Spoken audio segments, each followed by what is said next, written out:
convoy of lorries is heading through the rugged interior of the western Rajasthan desert in northern India. This expedition has a unique purpose.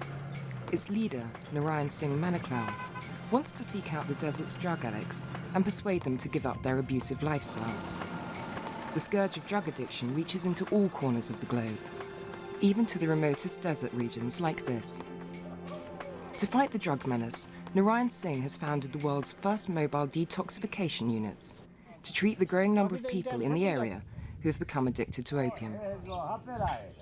Users जो हैं वो more than 80% है और hard drug addicts जो हैं वो More than 80% of the population are occasional users of opium, and of the adult male population, up to 25% are hardcore addicts.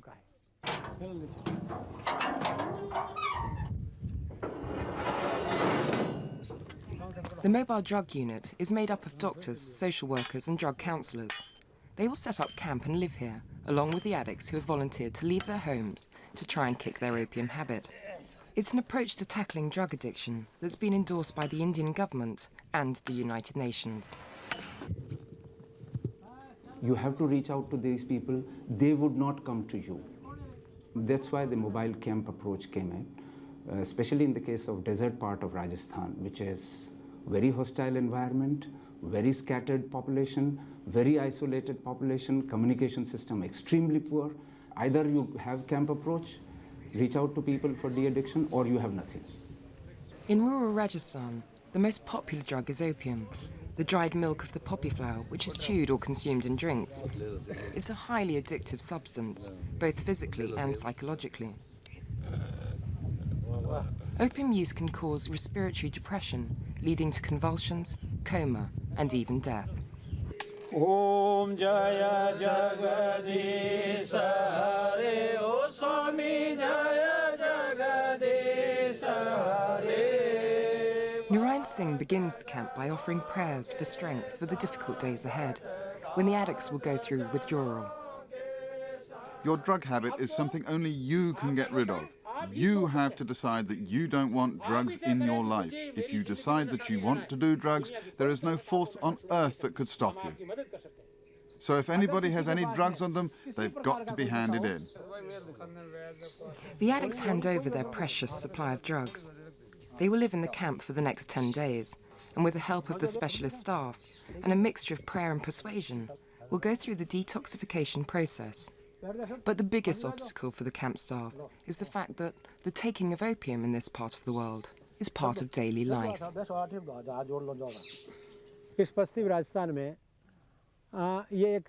As far as opium is concerned, in Rajasthan, it's a culturally accepted drug. It has social and cultural acceptance. It is also used occasionally as a status symbol.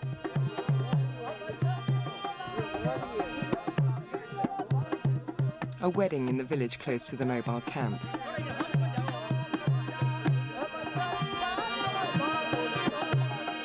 After the ceremony, the male guests gather to carry on the celebrations. They toast the union with opium.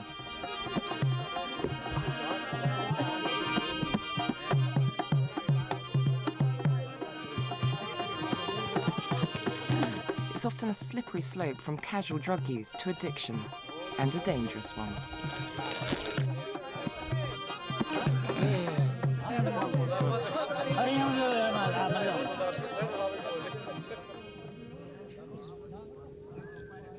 Om Singh's casual use of opium quickly escalated into full-blown addiction. He's been hooked for the last 20 years. I don't go away from home to work. I can only work for as long as my ration of opium is there with me, because we can't take the opium with us if we go out of the village.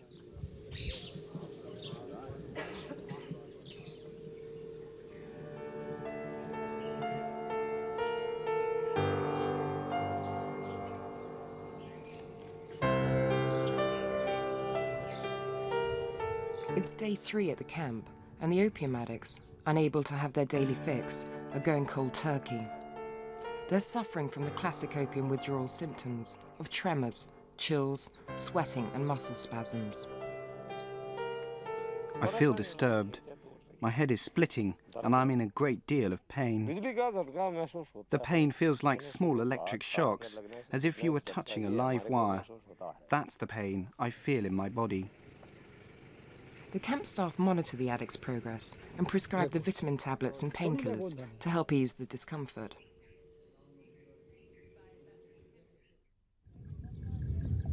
Om Singh's wife Goody is praying that her husband doesn't succumb to his craving for opium. In the last few years, he has sold all of the family property to finance his habit.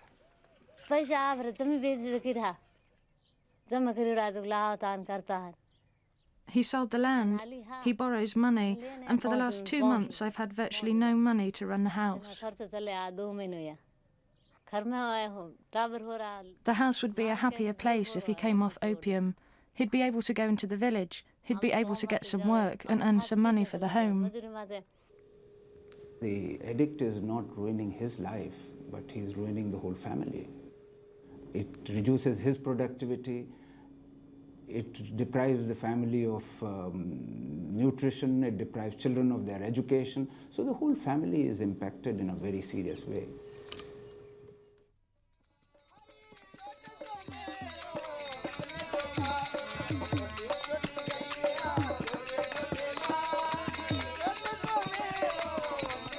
The 10 days are over. It's the final day at the camp, and all 28 of the addicts have come through the withdrawal process. I feel really good. I feel better. After about 4 or 5 days, the withdrawal broke. Since then, I have felt much more at ease. My body feels different. It feels ready to go out and do some work. Follow-up studies have shown that the mobile camps have a success rate that is higher than most addiction treatments in the world. Of the 28 addicts, it is expected that about 20 of them will never return to drug taking.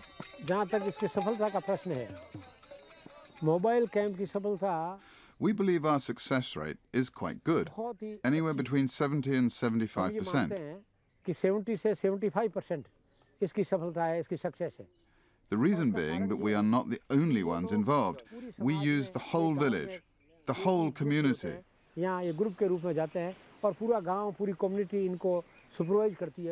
Everybody is involved in the monitoring process, and therefore the likelihood of relapse is reduced. The mobile camp approach to drug addiction has proved so successful that camps have been held all over India, Pakistan, China and Thailand. I used to be like an animal. I had no honour, no work, everything was bad. Now, both mine and the village's honour has been restored. As they leave the camp, Om Singh and his companions know that they will now face the biggest challenge yet, keeping off the opium. But thanks to the mobile camp reaching out to them in this remote corner of the globe, they've now been given a fresh start to a life that could be free of drugs.